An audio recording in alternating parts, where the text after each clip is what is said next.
আমি তখন ডিপার্টমেন্টে টুপি পরতাম, মানে এটা আবারও বলি, এই টুপি পরলে সওয়াব হবে না পড়লে পাপ হবে এই চিন্তা থেকে না। কারণ আমি ভার্সিটির ফার্স্ট ইয়ারে যখন যাই, আমার দ্বিতীয় ক্লাসে আমার এক ডিপার্টমেন্টের টিচার, উনি ফার্স্ট বেঞ্চ থেকে একদম পিছনের বেঞ্চে আমাকে পাঠিয়ে দিয়েছিলেন। আমি পলিটিক্যাল সায়েন্সের ছিলাম এবং তিনি বলেছিলেন যে এটা মাদ্রাসা না ইউনিভার্সিটি, অনেক বিরাট ক্যাচাল। তো আমার বন্ধুরা আমাকে বলেছিল তুমি ড্রেসটা চেঞ্জ করো অন্তত। তো ওদিন থেকে আমার মনে হয়েছিল যে বাংলাদেশের মতো জায়গায়ও আমার এতটুকুন আইডেন্টিটি ক্রাইসিসের মধ্য দিয়ে যেতে হবে, এইটা আমি যাব না। এইটা না যে এইটা ছেড়ে দিলে আমার যারা প্যান্ট শার্ট পরে তাদের পাপ হয়, সেটা না, কিন্তু আমি ভীষণ স্ট্রিক্ট ছিলাম যে আমি এভাবেই থাকবো, তাতে কপালে যা আছে। তো ব্যাপার যেটা হলো, যখন শাহবাগ চলে তখন আমার ডিপার্টমেন্টের চেয়ারম্যান ম্যাম, নাম বললে অনেকেই চিনবেন, উনি বাংলাদেশের একজন প্রথিতযশা বুদ্ধিজীবীর ওয়াইফ, দুজনেই বুদ্ধিজীবী। তো পুরো ক্লাসে 280 জন, তখন আমরা সেকশন ভাগ হয় নাই, আমার মাথায় টুপি আর 3-4 জন। তো ক্লাসে পড়া জানানোর জন্য আমাকে ম্যাম জিজ্ঞেস করলো এই হেফাজত দ্বারা, মানে আমাকে করে বলল। তো আমার ভীষণভাবে মনে আছে, এবং তিনি আমাকে বলেছিলেন হেফাজতের আমির, কারণ তখন তিনি জেন্ডার অ্যান্ড উইমেন কোর্সটা পড়াচ্ছিলেন এবং সেখানে নারীর অধিকার নাই এই ব্যাপারে সিডো নিয়ে পড়াচ্ছিলেন। তো সেসব নিয়ে আমরা আলাপ করতাম।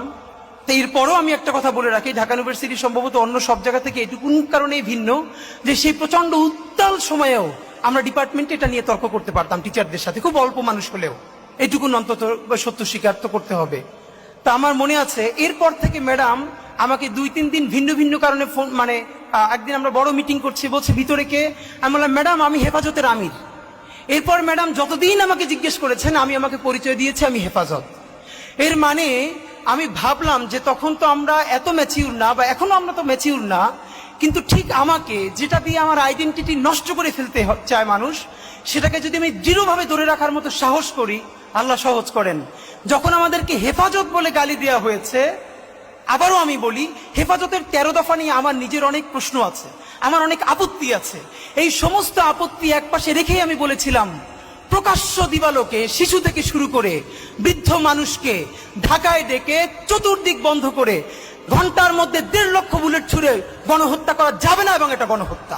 যে এই হেফাজত বলার মতো আমাদের হিম্মত আল্লাহ দিয়েছিলেন, আজকে বাংলাদেশে 2024-এ সেই আবারও করে কারা রাজাকারের সন্তান, রাজাকারের নাতিদেরকে দিব, তখন আমরা তুমি কে আমি কে, রাজাকার রাজাকার এই কথা বলে, মানে আমাকে দিয়ে দেখে তুমি আমাকে আইডেন্টিটি ক্রাইসিস তৈরি করো, আমাকে ভিকটিম করো, আমার মানবিক মর্যাদা ভুলুণ্ঠিত করো, আমি সেটা তো তোমার কি, আমি রাজাকার তো তুই কি, এই কথা বলেই কিন্তু আমরা রাজপথে নেমে এসেছিলাম এবং মসনদ ভেঙে গেছে। আমি এখানে এসে আমার দুটো স্মৃতি দগদগে খুব মনে পড়ছে। প্রথমত আল্লামা মামুনুল হক, ওনার সাথে আজকে ফিজিক্যালি আমার প্রথম দেখা।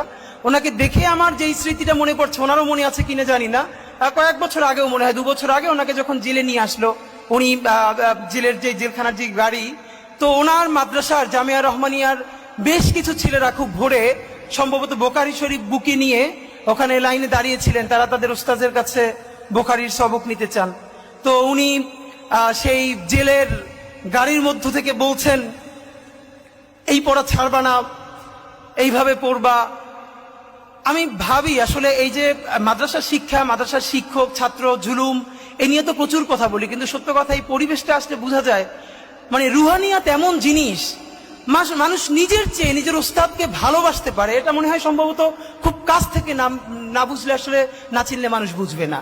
তো শিক্ষক উনি যখন বলছেন যে এরকম পড়তে শুরু করবা, পড়া ছাড়বা না, তখন সেই ছেলেগুলো বুকে বোখারি শরীফ জড়াই ধরে কাঁদতেছে রাস্তার মধ্যে, হ্যাঁ হুজুর এটা শুনবো।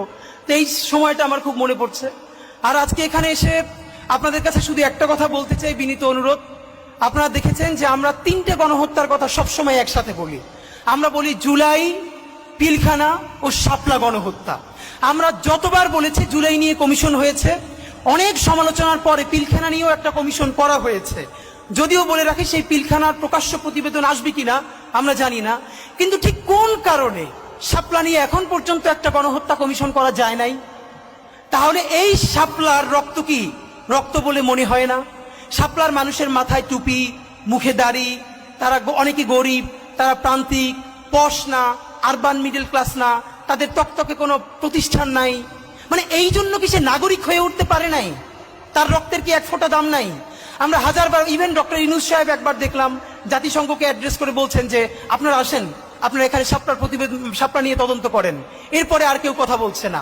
আপনাদের কাছে আমার শুধু একটা দাবি, অনেকে বলেছে যে আমরা যে ইনসাফের রাষ্ট্র বলি, ইনসাফের সমাজ যে কায়েম হচ্ছে এটা বুঝবো কিভাবে? এটার আমি প্রথম বলেছি, যেদিন শাহবাগ, সমস্ত শাহবাগ দাঁড়িয়ে প্রকাশ্য ক্ষমা চেয়ে শাপলার বিচারের জন্য রাস্তায় নামবে, সেই দিন বাংলাদেশে যে ইনসাফ কায়েমের প্রারম্ভ হয়েছে সেটা আমরা বুঝতে পারবো। এইখানে যাদেরকে আমরা দেখছি এরা তো শাপলার ভিকটিম। তো শাপলার বিচার কি শুধু শাপলার ভিকটিমরা চাইবে? শাপলার বিচার কি শুধু যার বাবা শহীদ হয়ে গেছে সে চাইবে? শাপলার ভিকটিম কি শুধু মাদ্রাসার ছেলেগুলোরই চাইবে? তাহলে বাকি যারা যারা বাংলাদেশের নাগরিক তাদের কি শাপলার বিচার লাগবে না? আমরা শাপলার বিচার চাই না বলেই তো এই আমাদের হুজুরেরা তারা অনেক সময় অন্য বিচার চায় না, এবং আমরা তখন বলি তারা কেন আমাদের পক্ষে কথা বলে না। এই বিভাজন ভেঙে শাপলা গণহত্যার জন্য কমিশন করতে পারতেই হবে আমাদেরকে। আমি আপনাদের কাছে বিনীত অনুরোধ করে যাই আজকে এবং আমি সত্য কথা বলি, প্রথম দিক থেকে আমার ভীষণ মন খারাপ। আমি কওমি অঙ্গনের সাথে অনেকের কাছে বলেছি, বিচারও দিয়েছি দাবি নিয়ে, অধিকার নিয়ে, যে প্রায় জুলাই 10 মাস হয়ে গেল এখন পর্যন্ত ইভেন হেফাজত থেকে শাপলা নিয়ে বড় কোনো প্রোগ্রাম নাই কেন? আমরা ছোট পরিসর থেকে, আমরা তো আমাদের মতো করে বলবো, আমরা তো ধর্মীয় দৃষ্টিকোণ থেকে না বলে আমরা একটা ন্যাশনাল ইন্টারেস্টের জায়গা থেকে বলি। হেফাজতকে আমরা ধর্মীয় গোষ্ঠী মনে না করে আমরা তাদেরকে নাগরিক কাউন্ট করে বলবার চেষ্টা করি, কিন্তু তাকে তো অনেক ফোর্স থেকে অনেক জায়গায় বলতে হবে। তো অত্যন্ত ধন্যবাদ যে অন্তত শাপলা স্মৃতি সংসদ অফিসিয়ালি করা হলো, এইটা শুরু হলো। গণহত্যার বিচার শুরু না করা পর্যন্ত শাপলা স্মৃতি সংসদ বন্ধ করা যাবে না, এটা আপনাদের প্রতি আমাদের বিনীত অনুরোধ।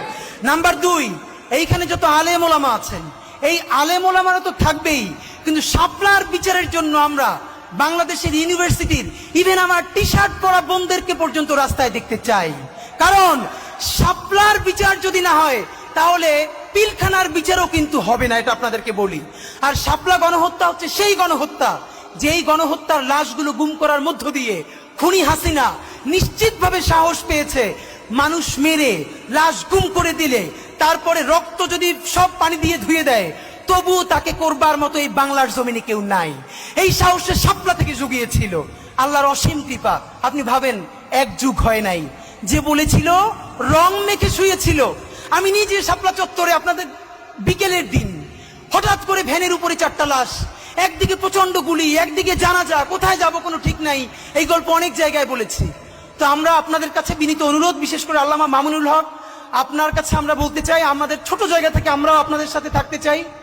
এর পরের প্রোগ্রাম আমরা দেখতে চাই গুলশানের ওয়েস্টিন অথবা কোনো 5 স্টার হোটেলে আপনারা শাপলার যত ডকুমেন্টেশন আছে, আপনারা অন্তত 51 জন শহীদের তালিকা দিয়েছেন, 51টা পরিবার, তাদের প্রত্যেকের ডকুমেন্টেশন ইংলিশে এবং আরবিতে করে যতগুলো এম্বাসি আছে প্রত্যেক রাষ্ট্রদূতকে দাওয়াত দিয়ে এরপরে 5 স্টার হোটেলে প্যারালালি ইংলিশে এবং আরবিতে ব্রিফ করতে হবে খুনি হাসিনা দিল্লির সহযোগিতায় কিভাবে বাংলাদেশে গণহত্যা চালিয়েছে।